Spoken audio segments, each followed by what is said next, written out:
এত জোর কিভাবে আসলো তোমার মধ্যে? এভাবে হলে তো অজ্ঞান হয়ে যাব। প্লিজ আস্তে আস্তে করতে হবে, না হলে আমার ছেলে মেয়ে আর সবাই শুনতে পাবে। আমার বর কিছুই পারে না, একদম অদক্ষ। আজ থেকে সময় পেলে আমার কাছে চলে আসলে অনেক আনন্দ করব। তখন সদ্য কলেজে ঢুকেছি, ২০০২ সাল।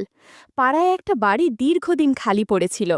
একদিন কলেজ থেকে ফেরার পথে হঠাৎ দেখি বাড়িটায় তালা খোলা, আলো জ্বলছে। কি ব্যাপার? দেখতে ঢুকলাম। দেখি হল ঘরে আমার মা দাঁড়িয়ে এক অল্প বয়সী সুন্দরী ভদ্রমহিলার সাথে কথা বলছে। দেখে মনে হচ্ছে সদ্য বিবাহিতা। আমার তখন সদ্য ১৮, মহিলা ২০ কিংবা ২২-এর বেশি হবে না। প্রায় আমারই মতো উচ্চতা, গায়ের রং ফর্সার দিকে, গঠন আর সাধারণ ৪-৫কা বাঙালি মেয়েদের মতো। কিন্তু চোখ দুটো দেখলে যেন মন জুড়িয়ে যায়। হঠাৎ ভেতরের ঘর থেকে এক ভদ্রলোক বেরিয়ে এলেন।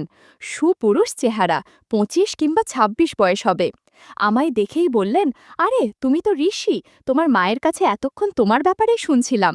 তুমি তো পড়াশোনায় খুব ব্রিলিয়েন্ট, জয়েন্টে ২২৫ র‍্যাঙ্ক করা কি মুখের কথা? আমি শুভদীপ, আমার স্ত্রী কোয়েল। পরে জানলাম শুভদীপ তার বাড়ি মালদায় আর কোয়েল বৌদির বাড়ি শিলিগুড়ির কাছে গ্রামে। শুভদীপটা একটা নামী কোম্পানির সেলস ম্যানেজার আর বৌদি গৃহিণী। সদ্য বিয়ে হয়েছে।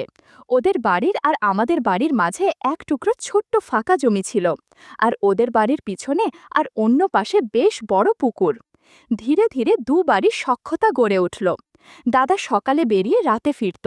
আমি মাঝে মাঝে বৌদির জন্য দোকান করে দিতাম। দাদা বৌদির সাথে ভালো বন্ধুত্ব তৈরি হতে লাগলো। পাড়ার আর কোনো ছেলের সাথে বৌদি কথা বলতেন না। সদ্য বিবাহিতা সুন্দরী বৌদি অনেকের ফ্যান্টাসির কারণ হয়ে থাকত, আর আমি হয়ে গেলাম অনেকের হিংসের পাত্র। একদিন শীতের দুপুরে আমি আর ভাই দুপুরে ছাদে ক্রিকেট খেলছি। একটা লুজ বল তুলে মারতেই সোজা উড়ে গেল দাদাদের বাড়ির দেয়ালের ভেতর। আমি মেরেছি, খেলার নিয়ম অনুযায়ী আমাকেই বল কুড়িয়ে আনতে হবে। অনেকক্ষণ বাগবিতণ্ডা করে গেলাম। খালি জমি পেরিয়ে আমি দেয়াল ডিঙিয়ে ঢুকে গেলাম। বল পেয়ে গেলাম হাতের সামনেই। বল তুলেই দেখি একটা বিড়াল প্রায়ই আমাদের বাড়ি ঢুকে ঘর নোংরা করে যায়। বিড়ালটাকে তাড়া করতেই পালালো। আমি ধাওয়া করলাম। এমন সময় আমি ঘুরে দাঁড়াতে যাব, হঠাৎ খোলা জালনা দিয়ে কেমন একটা আওয়াজ পেলাম। জালনা দিয়ে দেখলাম দাদা আর বৌদি কাজ করছে। পিছনে পুকুর বলেই হয়তো জানলা বন্ধ করেনি। দুজনে কাজ করতে একদম ব্যস্ত। বৌদি কালো কুচকুচি একটা লাঠি ধরে কেমন যেন করছে। বন্ধুরা, তোমরা নিশ্চয়ই বুঝতে পেরেছ আমি কিসের কথা বলছি। বৌদির চুল এলোমেলো হয়ে আছে, ঘরও কিছুটা অগোছালো। একটু পর কাজ করতে করতে দাদা দুটো বল হাতে নেয়। বল দুটো দেখতে ভারী সুন্দর, যে কেউ নিতে চাইবে। আমি তাদের কাজ দেখেই অবাক হচ্ছিলাম। দিন দুপুরে কেউ এভাবে কাজ করে নাকি? এই কাজই ছিল আমার প্রথম সামনাসামনি দেখা। বেশিক্ষণ কাজ করল না। সামান্য কিছু করেই দাদা একদম ক্লান্ত হয়ে গেছে। এদিকে বৌদির চেঁচামেচিও থেমে গেল। বুঝলাম দাদা কাজ শেষ করে ফেললেও বৌদি এখনও কাজ করতে চাইছে। বৌদির মুখে বঞ্চনার ছাপ। দাদাকে বলল, আজও পারলে না? তোমাকে দিয়ে কিছুই হয় না। এরপর বৌদি রেগে অন্য ঘরে চলে গেল। বুঝতে পারলাম বেশি ছোট আর দুর্বল লাঠি দিয়ে কাজ করতে পারে না দাদা। দাদা অপরাধীর মতো মুখ করে বসে গেল। আমি তাদের দেখে পালিয়ে এলাম চুপিসারে। এরপর থেকে বৌদিকে নিয়ে ভাবতে লাগলাম, কিভাবে তাকে কাজে সাহায্য করা যায়। বৌদি আমাকে প্রায় স্নেহ করত, হাসি ঠাট্টা করত, কারণ আমি তখন একটু স্বাস্থ্যবান ছিলাম। চাকরি করার পর জিম করে চেহারা ভালো করেছি। সেদিন ভর দুপুরের ঘটনা দেখার পর থেকে বৌদি সামনে আসলে আমার মধ্যে অদ্ভুত অনুভূতি হতো। কলেজে গার্লফ্রেন্ড হয়েছে, কিন্তু নিতান্তই প্লেটনিক। হাত ধরাটাই বড় ব্যাপার ছিল। দুজনেরই অপরিণত বুদ্ধি।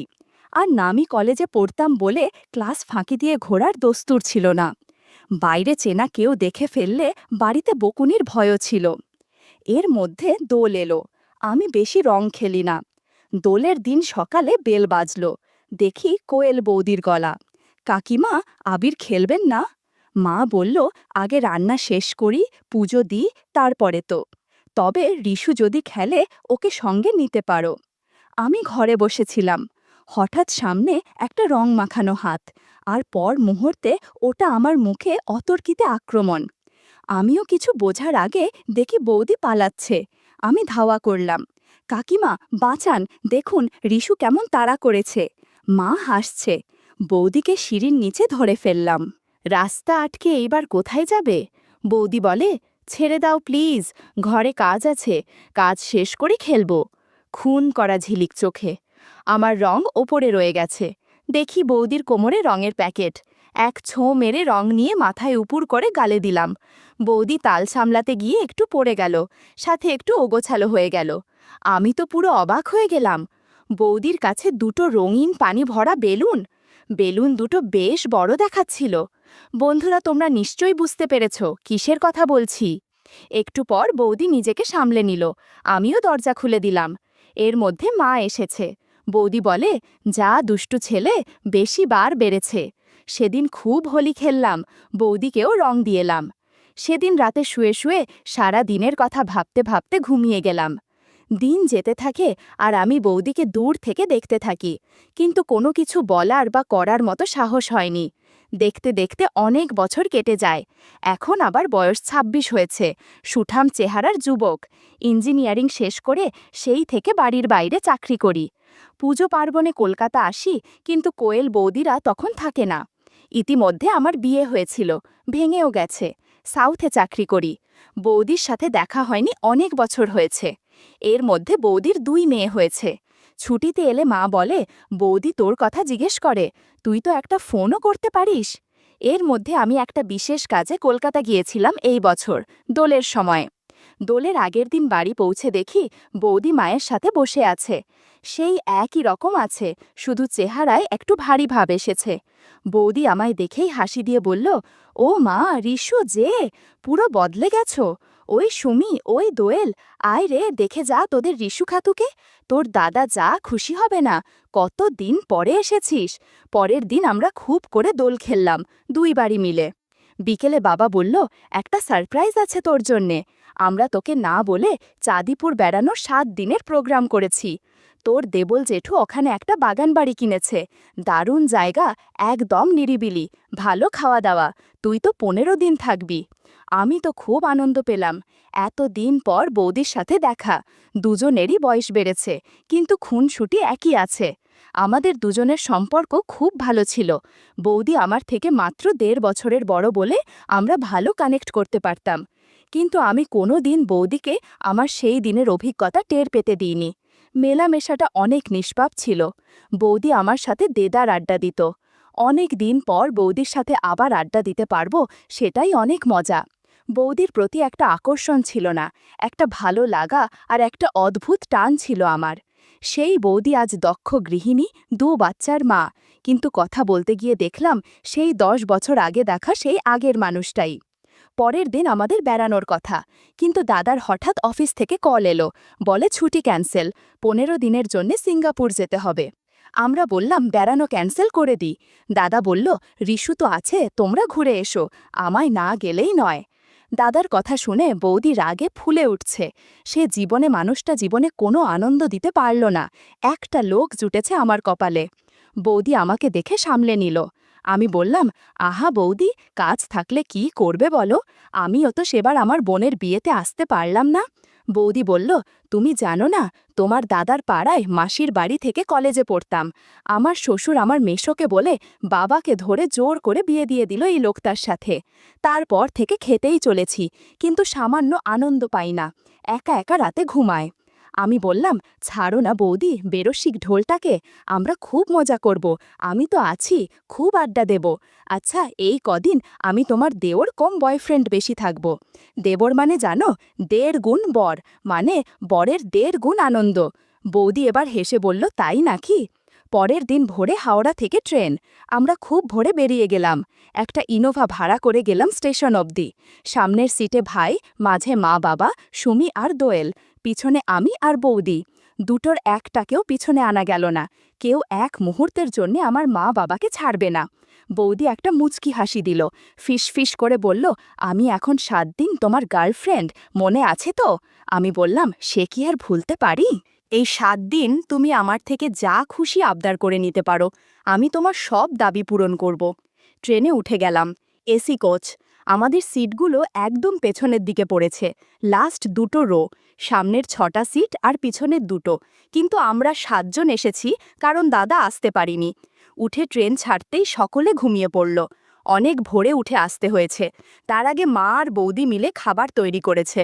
বাচ্চা দুটো ঘুমিয়ে গেল উঠেই, মা বাবাও ঘুমিয়ে গেল। আমি আর বৌদি টুক করে গল্প করতে লাগলাম। বৌদি বলল, তুমি কিন্তু ঘুমাতে পারবে না, আমায় সময় দিতে হবে। আমি বললাম, এই 7 দিন সব সময় তোমার হয়ে থাকব।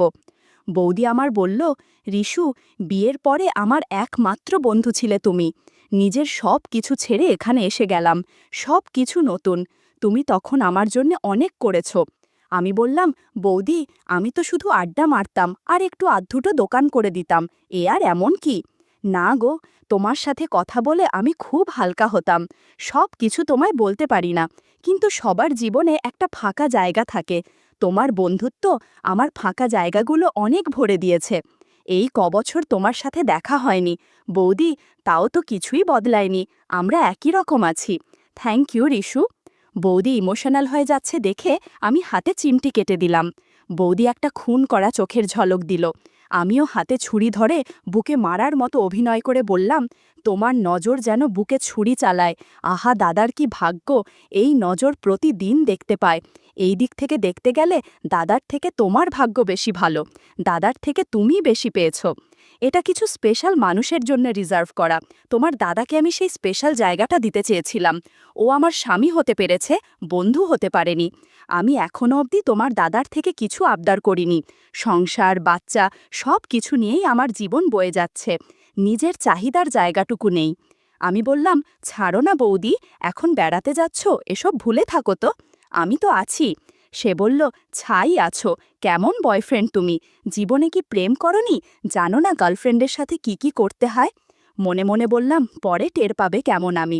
বৌদি বলল, জানো, আমার কলেজ লাইফে একটা বয়ফ্রেন্ড ছিল, সেই হিসাবে তুমি আমার দ্বিতীয় বয়ফ্রেন্ড।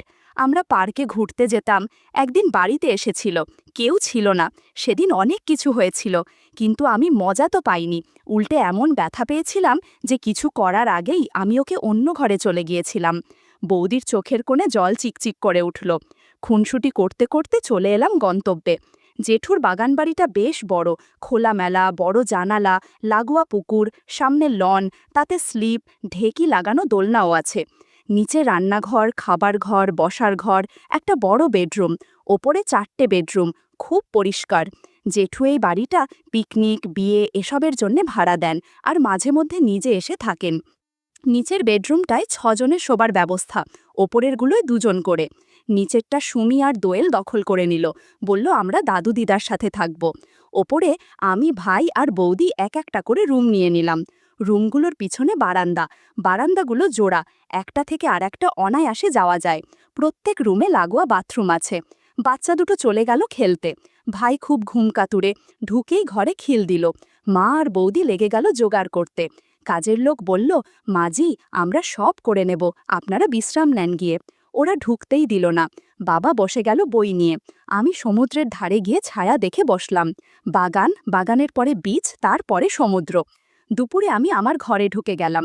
ঘরে ঢুকেই দরজা দিতেই বারান্দার দরজায় টোকা। বুঝতে অসুবিধা হলো না, বৌদি এসেছে। তড়ঘড়ি দরজা খুলে ঘরে ঢুকিয়ে নিলাম। জানলা বন্ধ করে এসি চালিয়ে নিলাম। বৌদি জানলার কাছে দাঁড়িয়ে সমুদ্র দেখতে লাগলো। আমার আর বৌদির ঘর পাশাপাশি, বাইরে হলরুম আর হলের উল্টো দিকে 2টো বেডরুম। ওর একটাতে ভাই আছে। আমি বৌদির কাছে এসে পিছনে দাঁড়ালাম, বললাম, কিছু কাজ জমে আছে, সেগুলো করতে হবে। ধীরে ধীরে আমরা কাজ করতে শুরু করলাম। বৌদিকে বললাম, চিন্তা করো না, আমি দাদার মতো এত তাড়াতাড়ি ক্লান্ত হই না। আমার কথায় বৌদি খুব খুশি হলো। কাজের সময় অনেক শব্দ হচ্ছিল, তবুও খুব আস্তে আস্তে করছি, যাতে বাইরে কেউ টের না পায়। আমরা কাজ চালিয়ে যেতে থাকলাম। 2 ঘন্টা কাজ করার পর অনেকটাই এগিয়ে এসেছে। অনেক ক্লান্ত লাগছিল, তাই বিশ্রাম নিয়ে নিলাম। রিশু এই প্রথম কারো সাথে কাজ করে ভালো কাজছে, সময় পেলেই এভাবে আমাকে সাহায্য করবে।